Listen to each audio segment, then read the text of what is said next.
Monsieur le Président, je ne serai pas forcément très long. Je crois, Monsieur le Directeur, je voudrais vous remercier de cette présentation et remercier les services pour le travail qu'ils ont accompli et dans l'édition de ce document. Mais je dois vous dire, Monsieur le Directeur, que vous nous présentez plutôt un bilan, c'est normal, c'est votre rôle, qui est plutôt angélique. Or, la situation est plutôt angélique, même si vous faites part de certains aspects, et je vais en aborder d'autres. Voilà. Ce que je constate, c'est que vous n'y faites pas état, mais l'offre TER déterminée et offerte aux Bourguignons par la région n'est pas mise en cause et ne fait l'objet d'aucune remarque particulière. Preuve que cette offre répond à une attente, répond à un besoin et globalement est adaptée au territoire et adaptée à ce que les Bourguignons en attendent.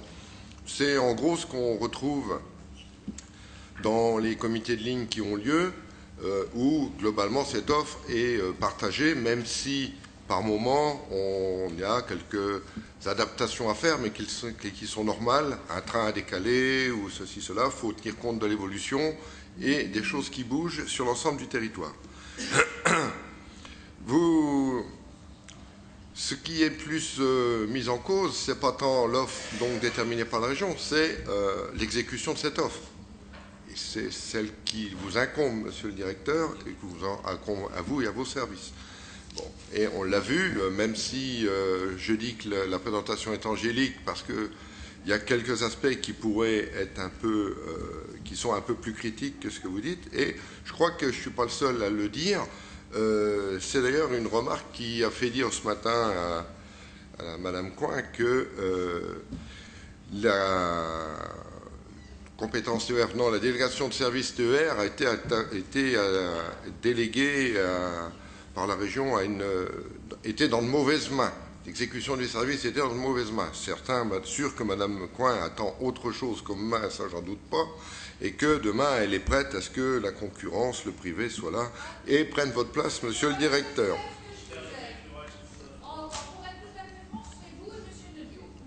Ah, ben je ne savais pas, je n'avais pas compris dans ce sens-là, alors vous m'excuserez. Je n'avais pas compris dans ce sens-là. Ah ben je ne l'avais pas précisé non plus, Madame Coin. Vous ne l'aviez pas précisé. Donc voilà. Voilà. Bien. Vous avez raison, mais écoutez, hein, les choses vont évoluer, vous le savez très bien, dans les périodes qui viennent. Voilà, tout à fait. Donc, voilà. Donc, enfin, il y a un partage de rôles. Apparemment, on n'a pas les mêmes rôles, on n'a pas les bonnes places, ni les uns ni les autres.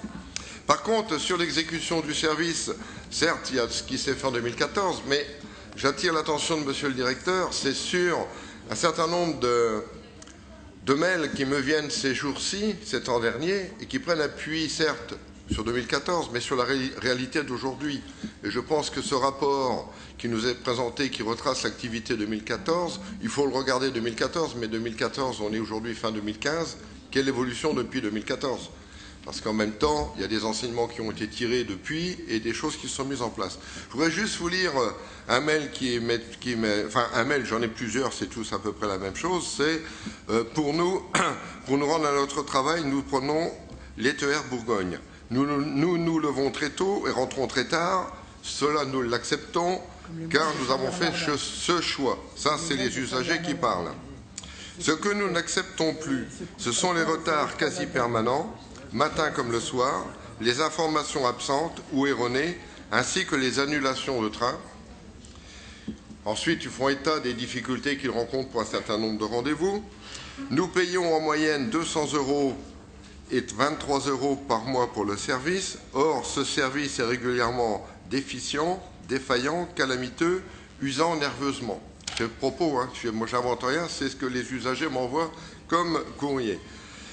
Et elle précise, j'aimerais que cette situation soit prise en compte par nos élus et qu'ils fassent pression sur la SNCF pour que cela s'améliore. Alors, j'ai saisi l'occasion, j'avais l'opportunité de vous en faire part, Monsieur le Directeur. C'est voilà les propos qui nous arrivent et qui sont tenus aujourd'hui. Je dois dire que ces propos recoupent certains propos tenus dans les comités de ligne.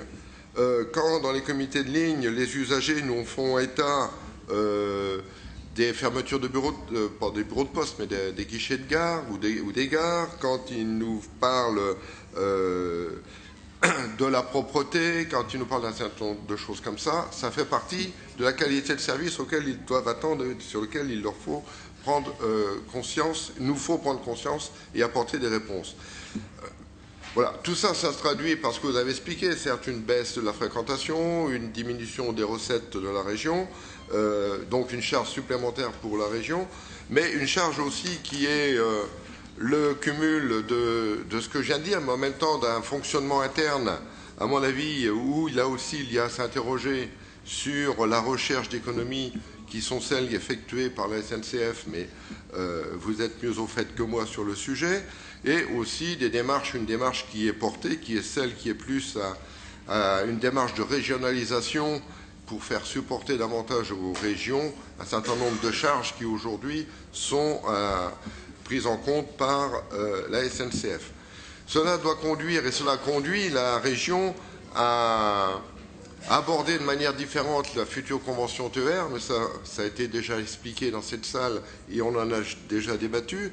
L'objectif de cette future convention qui doit rentrer en application au 1er janvier 2018, puisque 31 décembre 2017, non, 1er janvier 2017, c'est moi qui déconne d'une année, excusez-moi, 1er janvier 2017, vise à améliorer la qualité de service, vise à développer une politique commerciale plus offensive et plus ambitieuse et à aller vers une meilleure gestion du matériel tout en contraignant la part de financement de la région dans le service à apporter. C'est-à-dire la démarche globale, il s'agit de faire mieux avec l'existant, tout en travaillant sur certains points et dans le matériel, entre autres, à moderniser ce qui doit être fait, mais il nous faudra travailler à ça. Donc voilà, monsieur le directeur, un petit peu quelques remarques sur ce que vous avez présenté, sur ce rapport, mais sur ce rapport qui nous projette déjà aujourd'hui et presque à demain, parce qu'effectivement, le temps passe et il nous faut aller au-delà du rapport. Merci.